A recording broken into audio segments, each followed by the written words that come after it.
Welcome back. So last time we talked, we had that gray EG hatch. We were getting ready for the new J swap. It's back in the shop. It's actually been back a few weeks. Truth be told, I'm just really freaking lazy and had so much going on that I didn't film a lot. But today we're going to change that. We're going to add some more, and hopefully this will be our first real good in-link video, because we're not at Cameron's storage place. We're actually at my shop, and we have a lot more room and can get stuff in and out. Car is now caged. We've been working on it for a while now. Still no swap. We got stripped down our Integra and start building this car, and today is motor day and probably suspension and probably brakes, and yeah. So this one might be a little bit of a long one, so stick around, see what we can get done with today.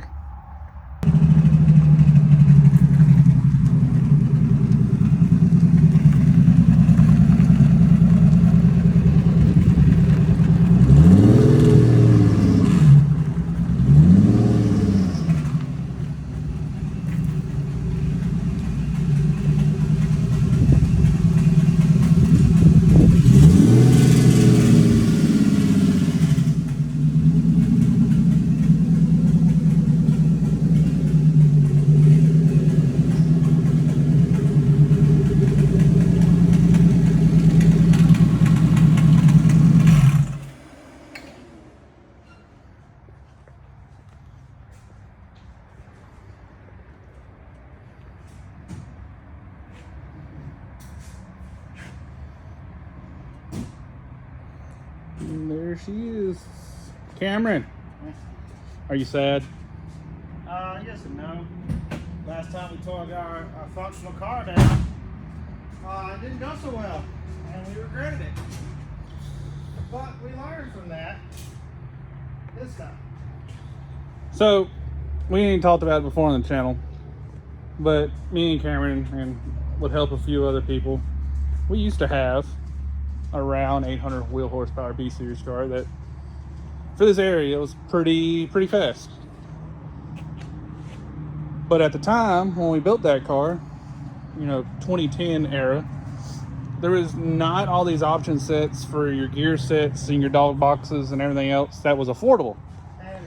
And a cage, because we were trapping 150 plus with a regular factory seat belt and factory seat, and yeah, we probably shouldn't have been allowed on the track. Anyway, so we sold it, and we have regretted it every single day since. War Machine was our pride and joy for a long time, and she was a hoss. But this Integra, she's done nothing but fought us since we've owned it. It's cost us a few different races. It's cost us winning back in Montgomery at Import Evasion. Cost us over $1,000 in winnings because she's always had some kind of funky issue. So unfortunately today she's getting sacrificed to the Honda gods. Suspension, motor, trans, everything, it's coming out, and we're going to fit it in the EG.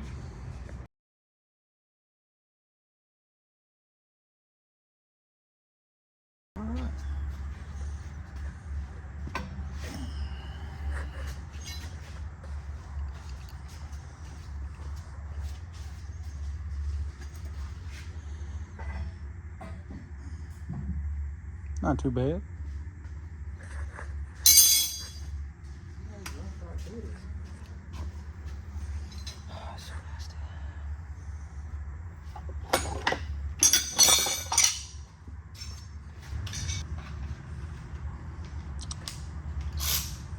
You don't realize how large that turbo was until it came off.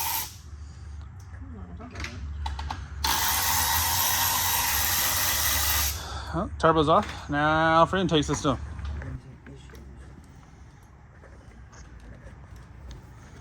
Alright, intake's off. Rest harness. Harness is shit. Don't care. Gotta get our fuel lines off. And not a whole lot more, and it's ready to figure out how the hell we're dropping it.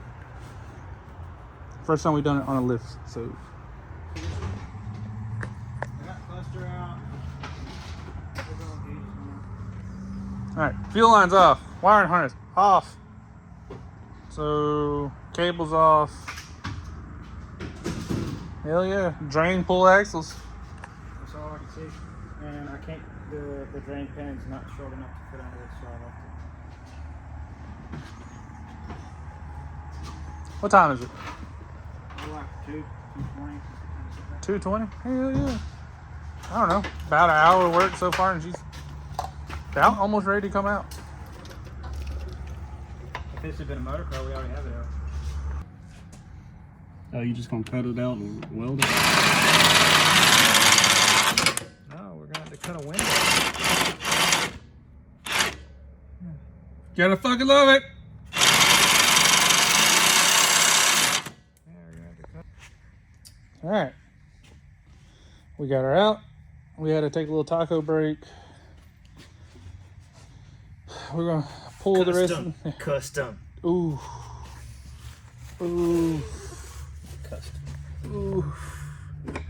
I know a guy. That's horrifying, the fact that we're doing 130-mile-per-hour traps in this thing.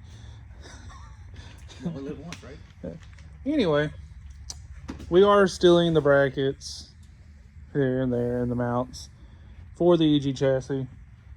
But here she is. A lot of people has asked me numerous times on Instagram, TikTok, Facebook, where we got this. So before I tell you where we got it, I will tell you this was definitely probably the prototype. It was the first set. So there's things better now. Like, I don't really like that.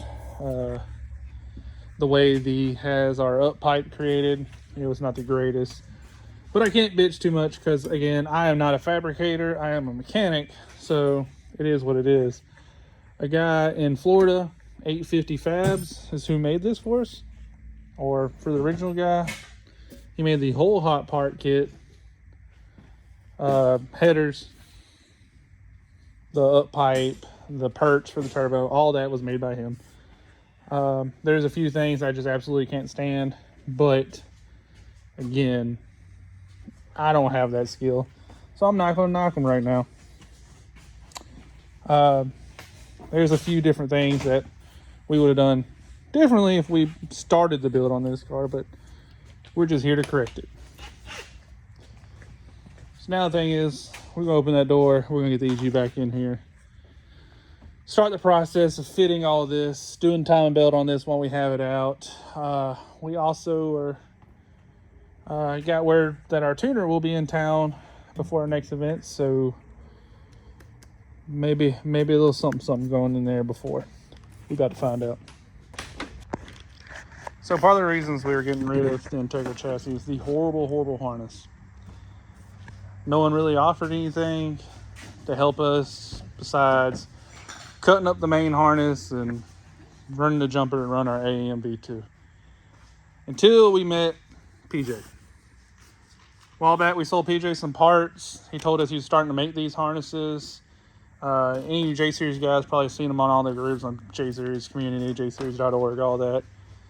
This man's work is bar none. Everything labeled. I can read every little thing. Everything in its own bag. I mean, you can tell it's not like some of those big name companies that we used to deal with in the B-Series world, which is just Chinese knockoffs they rebranded. This is hand built. I will tell you, if you want a harness like this, find PJ's Customs on Facebook. Message PJ directly. He'll get you a good idea of what it's going to cost you. Quote on everything. You will be having to wait a little bit. It's a one-man operation, and it does not leave his shop until he's satisfied. This one probably took us 4 or 5 months at least. So we knew we were going to swap chassis, so we went ahead and ordered it. Yeah, it's been a little while. And we are not upset with it in the least bit. It's probably one of the nicest harnesses I've ever put on. All right, day 2. So Cameron is fixing the valve covers for something we're doing to the J32 now. As I told y'all before, the biggest problem in the J community is misinformation or just straight up secrets that no one wants to tell. Us being from the B series world, we've never had to deal with that. Everybody helped everybody. Everybody told the secrets or the tricks of the trade. Yada, yada, yada. So, me and Cameron, we're going to try to stop that. Now, those of you who know J series know that right there is not right for a J32a2. These right here are actually out of the VCM motors, like out of the Odyssey, the J35A7, or what was it, Z2? T2, I think it was. Yeah. These were used on the camshafts, like the exhaust side, intake side, like in a K series when people do the common VTEC killer builds. This is the same concept. You can see. Let's see if I can get down in there. The roller only will ride on the high lift side of the VTEC cam. These are aluminum rockers, so we shave in a good bit of weight straight off the valve train, and more or less we're locking VTEC without all the extra pins and BBs and springs and all the other neat little tricks everybody else try to tell you have to do it with. This is OEM Honda parts. Can be had from any junkyard if you're willing to go dig for it. That's the catch. Yeah, that's the catch. Because they only come on the front cylinder head. Yep, and they're only on the front cylinder head, the one used for cylinder deactivation. So you'd have to take 2 sets to get enough to do one motor. We also are in the process of going to an F22C, F20C, S2000 crank pulley.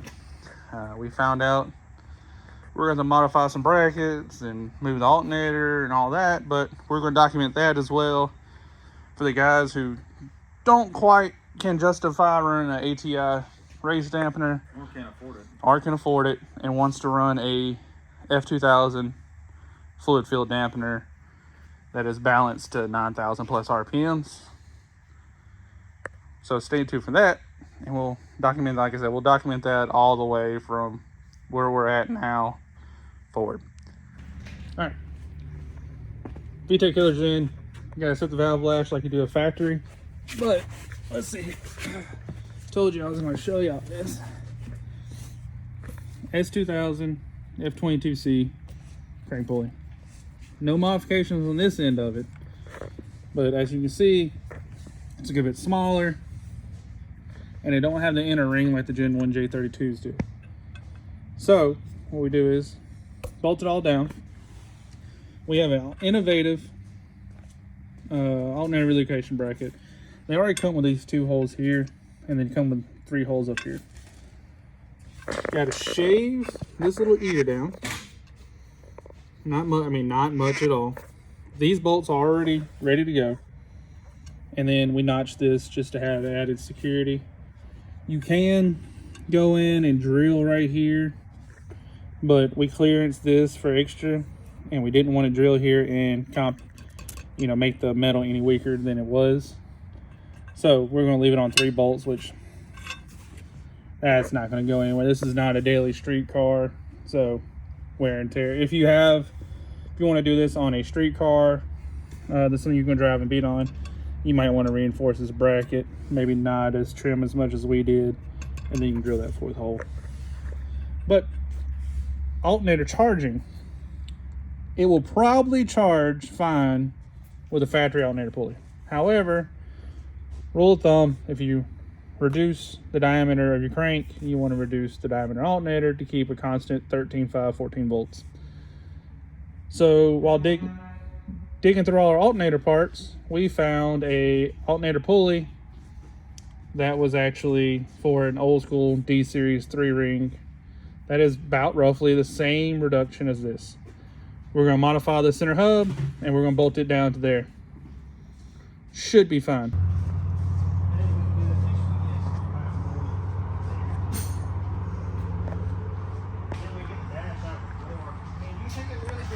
Problem to have the dashing and water the car? Nah, I don't think so. It's gonna be an empty dash anyway. All right, we're in. As you can see, went in way easier than we thought, but we got problems. So we have a tubular front for this car, PLM, cheap one. It wouldn't matter who made it because it still wouldn't have worked. But as you can see, the inducer house is just there now. You know, on Integra, it was way back here. Integra's bay is longer, but it is what it is. We're here now. There's no turning back. So we're losing this headlight permanently for now. We barely have clearance, but we're just gonna yeet this, run a new intercooler setup. But we got her in. Everything fits really well, honestly, all things considered. If that's the only modifications we have to do, I'm not gonna bitch. As far as S2K pulley, there it is. Plenty of clearance now. I would even say we can do the timing belt with ease, probably with the motor still in car. We got the alternator pulley lined up. We are going to pull the valve covers off, redo them, get them cleaned up. This weekend was really for fitment and testings because of stuff like that over there. But there she is in all her glory. Maybe next week can hear it run? Probably not. No. Okay. If we have an astronaut, I'm not allowed. Look, man, shut up. Anyway, till next time. Thanks for turning in. And we'll see you on the next one.